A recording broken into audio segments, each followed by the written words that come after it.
जय श्री कृष्ण। प्रिय मित्रों, आइए सुनते हैं एक अत्यंत रोचक पौराणिक कथा, कामदेव के अवतार प्रद्युम्न जन्म की कथा।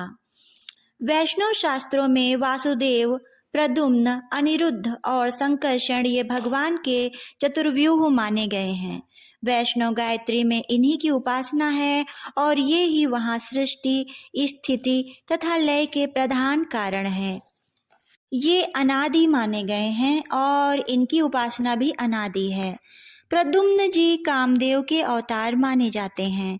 ये भगवान की प्रधान पत्नी रुक्मिणी जी के पुत्र थे। इनके जीवन की कथा बड़ी ही विचित्र है। कामदेव को जब भगवान शिव ने भस्म कर दिया तो उसकी स्त्री रति बहुत विलाप करने लगी। तब भगवान आशुतोष ने उसे आश्वासन दिया, रति तू विलाप मत कर, द्वापर के अंत में भगवान सच्चिदानंद अवतीर्ण होंगे। उन्हीं के यहाँ पुत्र रूप में तेरा पति उत्पन्न होगा, तभी तेरा उसके साथ समागम होगा। पति से मिलने की आशा में रति भगवान श्री कृष्ण के अवतार की बड़ी उत्कंठा के साथ प्रतीक्षा करने लगी। इसी बीच शंबरासुर नाम का एक बलवान दैत्य प्रकट हुआ और उसने रति को अपने महल में रख लिया। शंबरासुर के अधीन रहकर रति अत्यंत दुखी रहती थी। कालांतर में रुक्मिणी जी के गर्भ से प्रद्युम्न जी का जन्म हुआ।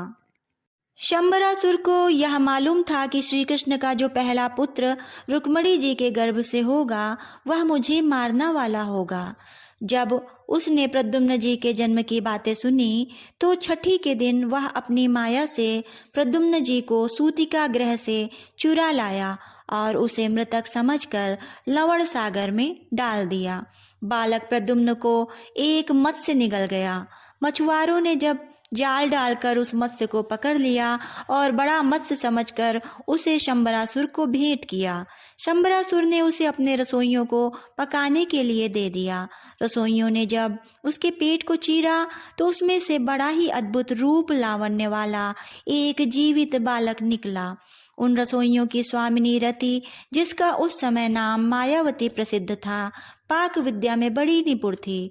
समस्त घर की वह स्वामिनी मानी जाती थी और सब सेवक उसकी आज्ञा का पालन करते थे। सेवकों ने जब वह बालक मायावती को लाकर दे दिया, मायावती उस अद्वितीय रूप लावण्य युक्त बालक को देखकर मुग्ध हो गई। इतने में ही देवर्षि नारद ने आकर सब बातें मायावती को बता दी और कहा, तुम इसका पालन छिपकर बड़ी सावधानी से करना। नारद जी का उपदेश मानकर मायावती बड़े यत्न से प्रद्युम्न जी का लालन पालन करने लगी। थोड़े दिनों में प्रद्युम्न जी युवा हो गए। मायावती के व्यवहार में मातृत्व नहीं था, उसमें पत्नी का भाव था। प्रद्युम्न ने पूछा, मेरे प्रति ऐसा व्यवहार क्यों करती हो?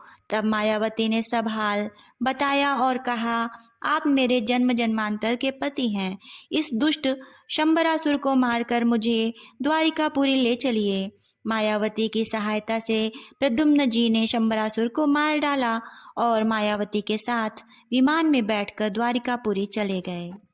वे आकार प्रकार में बिल्कुल भगवान श्री कृष्ण की ही प्रतिमूर्ति थे।